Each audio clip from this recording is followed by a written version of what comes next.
Okay, Miss Tommy, let's go over this. I figured that this would be a lot easier than us trying to make appointments. If you need to make an appointment to see me to go over this, that's fine. But let's try this to begin with. All right, here is the major problem. Right over here, the APR, okay?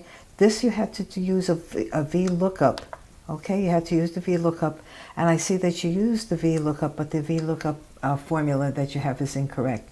So please make sure you go back to the chapter, review the chapter, look at the formula that's there, use that formula, okay? Use that formula. The same thing with the VLOOKUP for the minimum down payment. Make sure you use the formula, all right? And make sure that all of the figures or the data that's in your cells is correct, okay?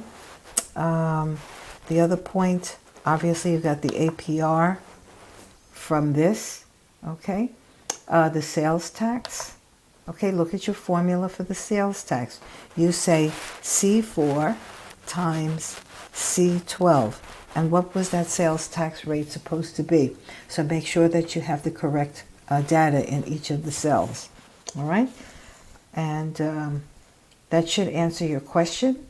If you have another question, make sure you check with me, send me an email or text me, okay? Thank you very much. All right, bye-bye.